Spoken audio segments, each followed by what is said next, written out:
Si Dr. Daphne Bate is an internal medicine and pulmonologist in Diliman, Quezon City, and has an experience of 34 years in these fields. Dr. Daphne Bate practices at Lung Center of the Philippines in Diliman, Quezon City.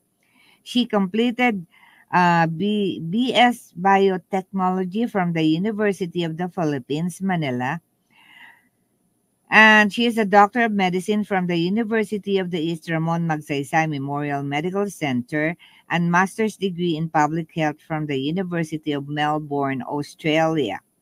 She is a member of Philippine College of Chest Physicians and Philippine College of Physicians. Some of the services provided by the doctor are sleep disorder treatment, embolization,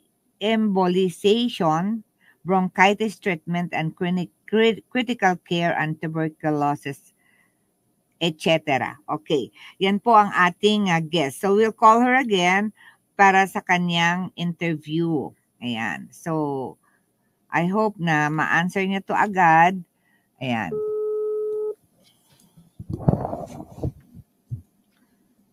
Kailangan ko pa ba, Doc? Hello, Doc. Can you hear me?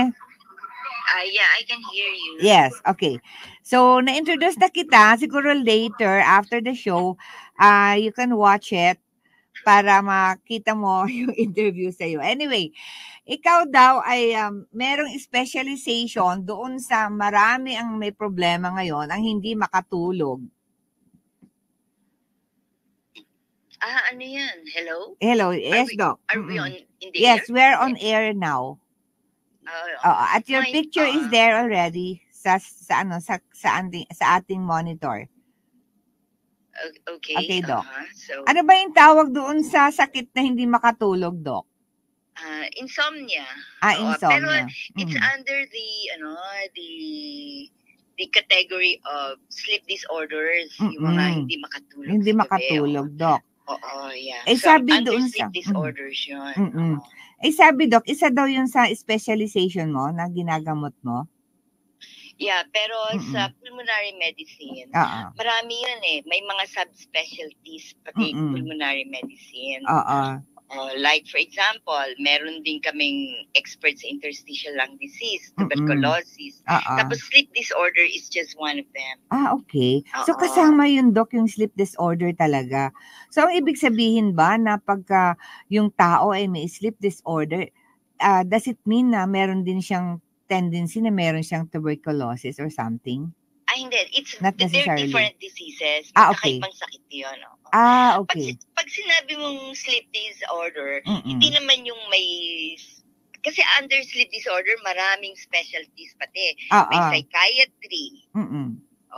So, kuminsan psychiatric din yung, may problematic yung pasyente eh. Diba? Kaya hindi makatulog. But anything that has something to do with sleep, rine-refer din namin sa may subspecialty ng pulmonary medicine sa sleep disorder. Okay.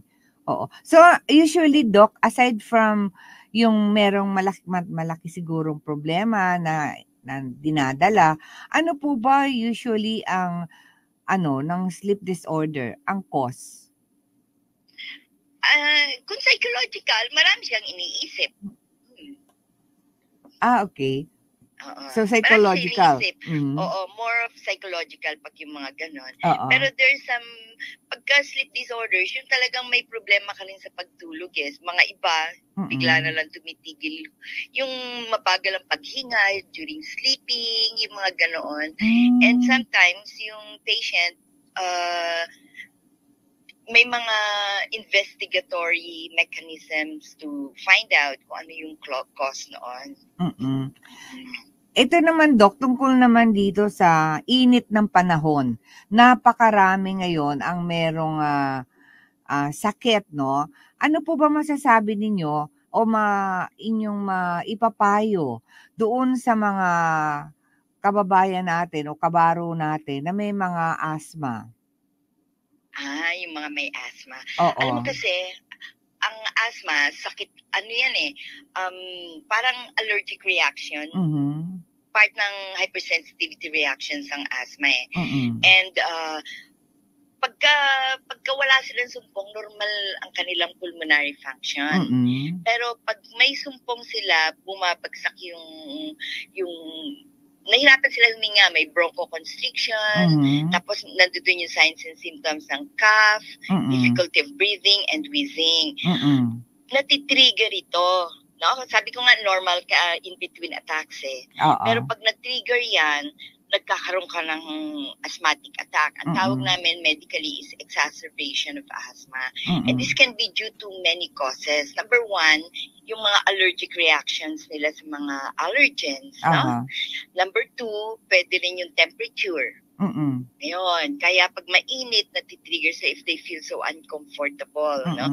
Number three, yung humidity. No? Yung lalo na dito sa mga tropical, di ba? Tropical countries like ours, no? And you don't feel comfortable, no? So, lumalabas yung asthma mo. Kasi pwede rin psychological eh. If you are stressed, tense, galit, no? Minsan nga, masayang-masaya ka eh. Natitrigger yung asthma. Yung asthma.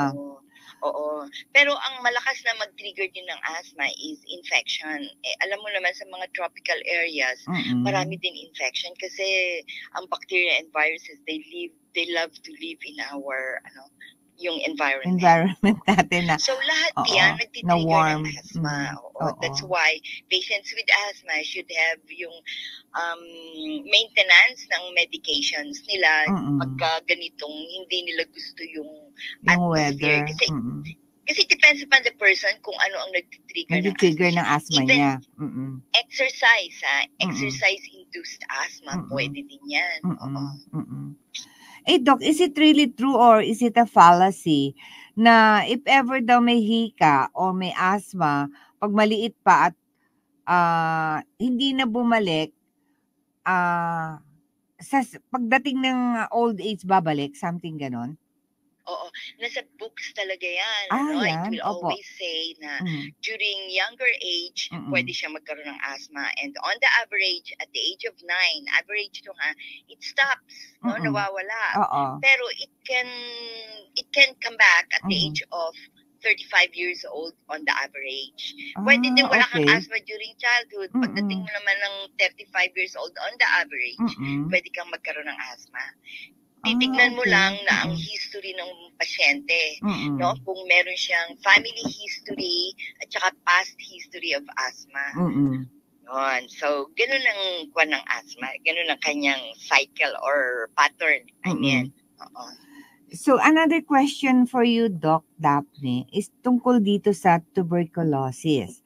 Karamihan kasi ay lalong-lalo na doon sa mga informal settlers ay very common ang sakit na tuberculosis. Ang dami pong namamatay pa rin, considering na I understand, Doc, meron na pong gamot dito sa TB. TB? Oo. Ang tuberculosis is caused by Mycobacterium tuberculosis. No? It's an organism. Tapos, sorry, may uburin ako ngayon. Oo nga. Sa init ng panahon yan, Doc.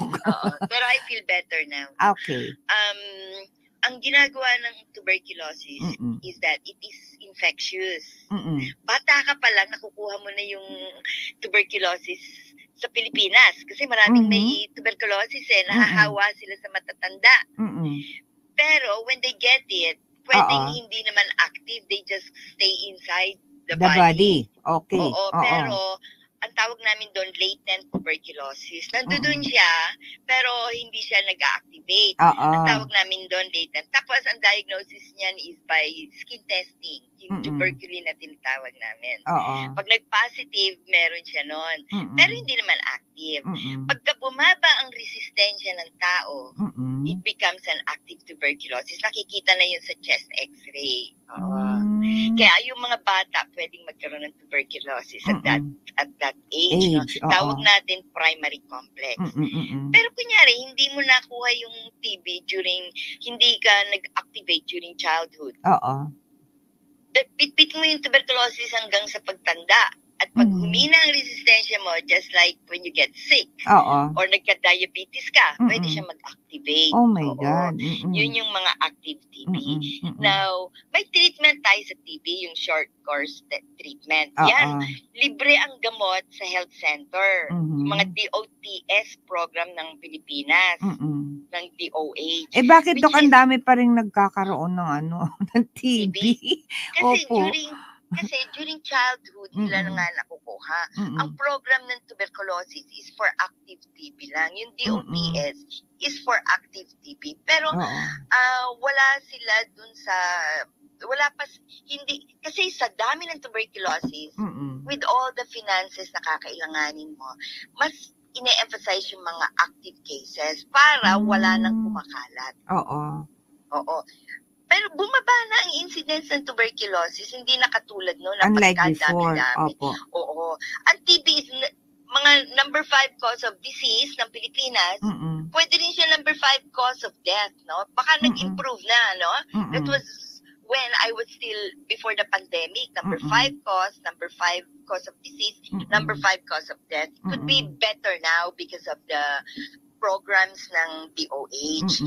Libre ang gamot na yan. So, yung mga iba kasi, ang problema, kahit na libre ang gamot, 6 months ang treatment at madaming tabletas ang iniinom. Pagka maganda-ganda na yung pakiramdam, tinitigil nila. Ay, mali naman po yun, Dok, dapat talagang tuloy-tuloy. 6 months talaga yung yung inuman ng gamot dyan. Oo, 6 months. Pero yung mga iba, ayaw. Ang masama doon, nagiging active, nagiging multiple drug resistant TB. Tumatapang ang mikrobyo. Okay. Oo. Mas mahirap gamutin yon kasi 8 months treatment yon. At saka ang pinakamasama doon, kung yung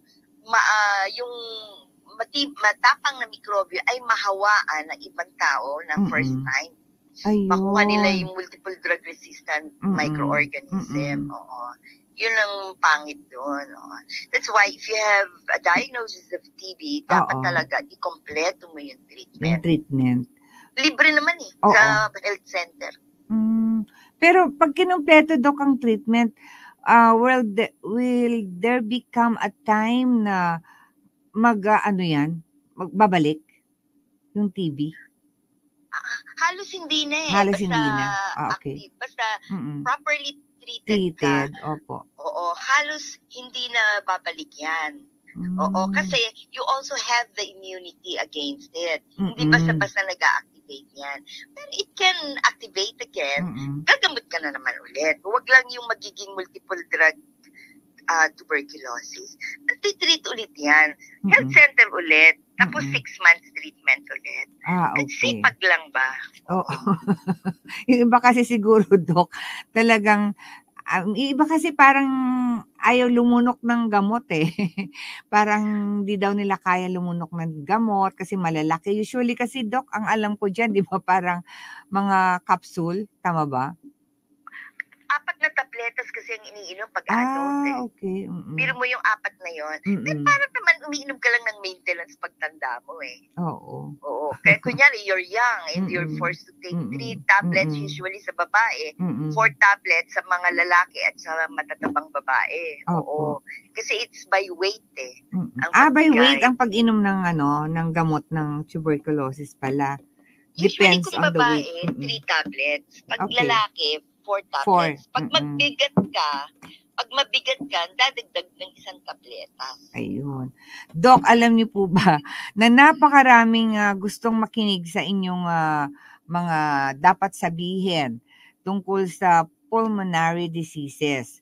At I'm proud to say na I was really surprised na nandun ka sa Google as an expert, no? Nagaling sa University of the Philippines tungkol dito sa pulmonary diseases na to.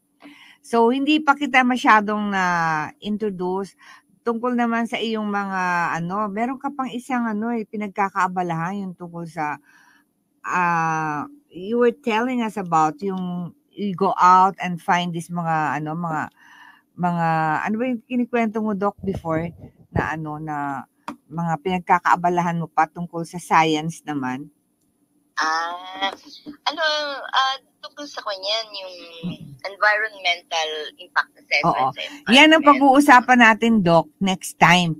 Kung po pwede. Kasi parang nabitin ang ating mga listeners at nais nating mag-bon voyage na dalawa tayo kay Didi, yung ating friend. Didi Blas is living today for the United States. Ay, yun nga, at talagang special request ka na i-guest kita dito sa All About Women. Yan, Doc. Si Didi ang nag-recommend. Yes, and she really insisted on having you here because there are so many Filipinos who are sick of tuberculosis and asthma. Which you specializes.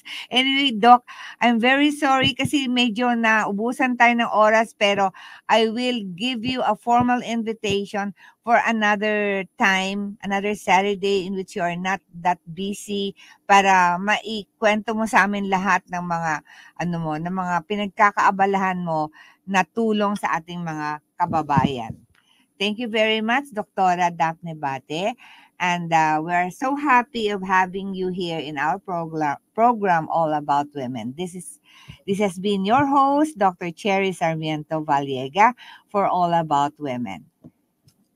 Thank you also. Thank you.